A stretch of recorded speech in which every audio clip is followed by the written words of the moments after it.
le traité à l'origine de la mise en esclavage des Africains par les arabo-musulmans. En 639, dans le cadre des invasions musulmanes après la mort de Mohammed, les Arabes entrent en Afrique par l'Égypte après avoir pris le Proche-Orient.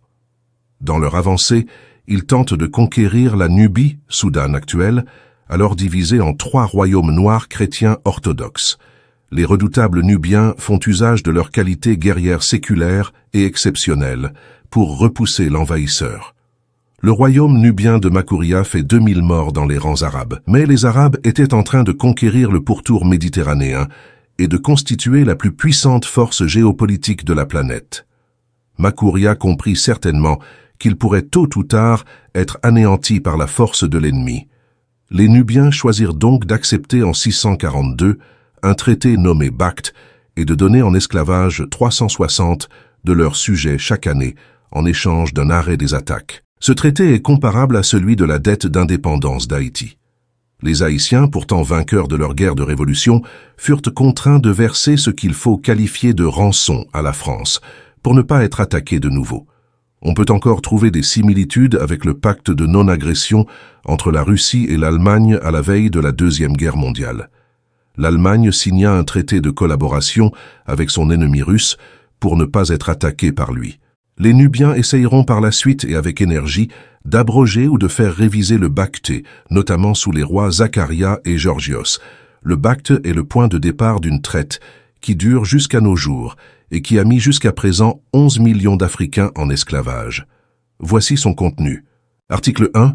Traité accordé par l'émir Abd Allah Ben Saad au roi de Nubie et à tous ses sujets auxquels les Nubiens depuis les frontières de la loi sont tenus de se conformer. Article 2.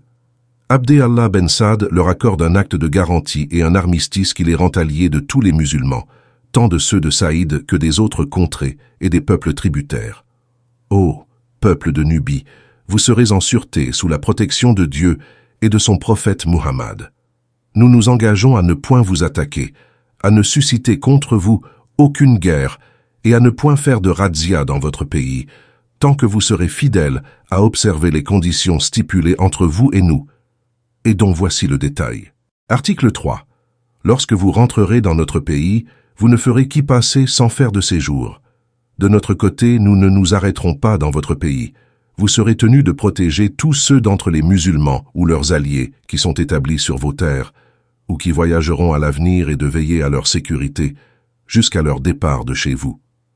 Si des esclaves appartenant à des musulmans se réfugient auprès de vous, vous ne les retiendrez point. Mais vous les ferez conduire en territoire musulman.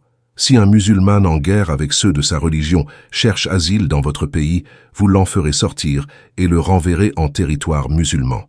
Vous ne prendrez pas parti pour lui, vous ne lui accorderez aucun secours. Article 4. Vous veillerez à la conservation de la mosquée que les musulmans ont élevée dans le faubourg de votre capitale.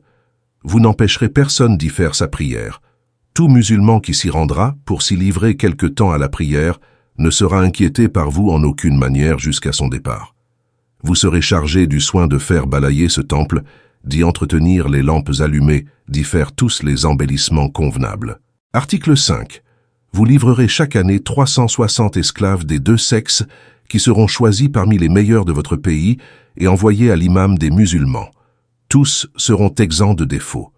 On ne présentera ni vieillard décrépit, ni vieille femme, ni enfant en dessous de l'âge de la puberté. Vous les remettrez au gouverneur d'Assouan. Lorsqu'un ennemi vous fera la guerre, depuis les frontières d'Aloua jusqu'à Assouan, les musulmans ne seront point astreints de se déclarer contre lui et à vous défendre contre ses attaques.